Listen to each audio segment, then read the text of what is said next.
شروع اللہ کا نام لے کر جو بڑا مہربان نہایت رحم والا ہے۔ قاف، قرآن مجید کی قسم کہ تم پیغمبر ہو۔ اصل بات یہ ہے کہ ان لوگوں نے تعجب کیا کہ انہی میں سے ایک خبردار کرنے والا ان کے پاس آیا تو کافر کہنے لگے کہ یہ بات تو بڑی عجیب ہے، بھلا جب ہم مر گئے اور مٹی ہو گئے تو پھر زندہ ہوں گے؟ یہ زندہ ہونا عقل سے بعید ہے۔ ان کے جسموں کو زمین جتنا کھا کھا کر کم کرتی جاتی ہے ہم کو معلوم ہے، اور ہمارے پاس تحریری یادداشت بھی ہے۔ بلکہ عجیب بات یہ ہے کہ جب ان کے پاس دین حق آ پہنچا تو انہوں نے اس کو جھوٹ سمجھا۔ سو یہ ایک الجھی ہوئی بات میں پڑے ہیں۔ کیا انہوں نے اپنے اوپر آسمان کی طرف نگاہ نہیں کی کہ ہم نے اس کو کیسے بنایا اور سجایا، اور اس میں کوئی شگاف تک نہیں؟ اور زمین کو دیکھو، اسے ہم نے پھیلایا اور اس میں پہاڑ رکھ دیے اور اس میں ہر طرح کی خوشنما چیزیں اگائیں تاکہ رجوع لانے والے بندے ہدایت اور نصیحت حاصل کریں۔ اور ہم نے آسمان سے برکت والا پانی اتارا اور اس سے باغ اگائے اور کھیتی کا اناج اور لمبے لمبے کھجور کے درخت جن کا گابھا تہ بتہ ہوتا ہے، یہ سب کچھ بندوں کو روزی دینے کے لیے کیا ہے۔ اور اس پانی سے ہم نے مردہ زمین کو زندہ کیا، بس اسی طرح قیامت کے روز نکل پڑنا ہے۔ ان سے پہلے نوح کی قوم اور کنویں والے اور سمود والے لوگ جھٹلا چکے ہیں، اور عاد اور فرعون اور لوط کے بھائی اور بن کے رہنے والے اور تبا کی قوم، غرض ہر ایک نے پیغمبروں کو جھٹلایا تو ہماری دھمکی بھی پوری ہو کر رہی۔ تو کیا ہم پہلی بار پیدا کر کے تھک گئے؟ نہیں، بلکہ یہ اثر نو پیدا کرنے کے بارے میں شک میں پڑے ہوئے ہیں۔ اور ہم ہی نے انسان کو پیدا کیا ہے، اور جو خیالات اس کے دل میں گزرتے ہیں ہم ان کو جانتے ہیں، اور ہم تو رگ جان سے بھی زیادہ اس کے قریب ہیں۔ جب وہ کوئی کام کرتا ہے تو دو لکھنے والے جو دائیں بائیں بیٹھے ہیں لکھ لیتے ہیں۔ کوئی بات اس کی زبان پر نہیں آتی مگر ایک نگہبان اس کے پاس لکھ لینے کو تیار رہتا ہے۔ اور موت کی بے ہوشی حقیقت کھولنے کو طاری ہو گئی۔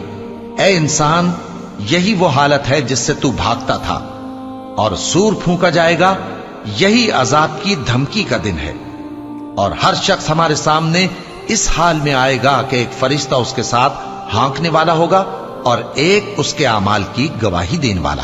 یہ وہ دن ہے کہ اس سے تو غافل ہو رہا تھا، اب ہم نے تجھ پر سے پردہ اٹھا دیا تو آج تیری نگاہ تیز ہے۔ اور اس کا ہم نشیں فرشتہ کہے گا کہ یہ اعمال نامہ میرے پاس تیار ہے۔ حکم ہوگا کہ ہر سرکش ناشکرے کو دوزخ میں ڈال دو، جو مال میں بخل کرنے والا، حد سے بڑھنے والا، شبہ نکالنے والا تھا، جس نے اللہ کے ساتھ اور معبود مقرر کر رکھے تھے، تو اس کو سخت عذاب میں ڈال دو۔ اس کا ساتھی شیطان کہے گا کہ اے ہمارے پروردگار، میں نے اس کو گمراہ نہیں کیا تھا بلکہ یہ آپ ہی رستے سے دور بھٹکا ہوا تھا۔ اللہ کہے گا کہ میرے حضور میں رد و قد نہ کرو، میں تمہارے پاس پہلے ہی عذاب کی وعید بھیج چکا تھا۔ میرے ہاں بات بدلہ نہیں کرتی، اور میں بندوں پر ظلم کرنے والا نہیں۔ اس دن ہم دوزخ سے پوچھیں گے کہ کیا تو بھر گئی؟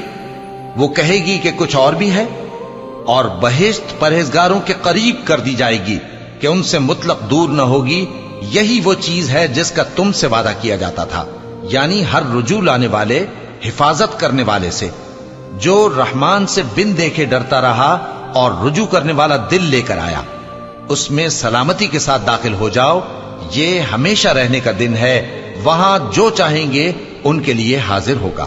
اور ہمارے ہاں اور بھی بہت کچھ ہے، اور ہم نے ان سے پہلے کئی امتیں ہلاک کر ڈالی، وہ لوگ ان سے قوت میں کہیں بڑھ کر تھے۔ پھر وہ شہروں میں گشت کرنے لگے، کیا کہیں بھاگنے کی جگہ ہے؟ جو شخص دل آگاہ رکھتا ہے یا دل سے متوجہ ہو کر سنتا ہے، اس کے لیے اس میں نصیحت ہے۔ اور ہم نے آسمانوں اور زمین کو اور جو مخلوقات ان میں ہے سب کو 6 دن میں بنا دیا، اور ہم کو ذرا بھی تھکن نہیں ہوئی۔ تو جو کچھ یہ کفار بکتے ہیں اس پر صبر کرو، اور آفتاب کے طلوع ہونے سے پہلے اور اس کے غروب ہونے سے پہلے اپنے پروردگار کی تعریف کے ساتھ تسبیح کرتے رہو، اور رات کے بعض اوقات میں بھی اور نماز کے بعد بھی اسی کے نام کی تسبیح کیا کرو۔ اور سنو، جس دن پکارنے والا نزدیک کی جگہ سے پکارے گا، جس دن لوگ ایک زور کی آواز یقیناً سن لیں گے، وہی نکل پڑنے کا دن ہوگا۔ ہم ہی تو زندہ کرتے ہیں اور ہم ہی مارتے ہیں، اور ہمارے ہی پاس لوٹ کر آنا ہے۔ اس دن زمین ان پر سے پھٹ جائے گی، اور وہ جھٹپٹ نکل کھڑے ہوں گے، اس طرح سے جمع کرنا ہمیں آسان ہے۔ یہ لوگ جو کچھ کہتے ہیں ہمیں خوب معلوم ہے، اور تم ان پر زبردستی کرنے والے نہیں ہو۔ پس جو میرے عذاب کی دھمکی سے ڈرے اس کو قرآن کے ذریعے نصیحت کرتے رہو۔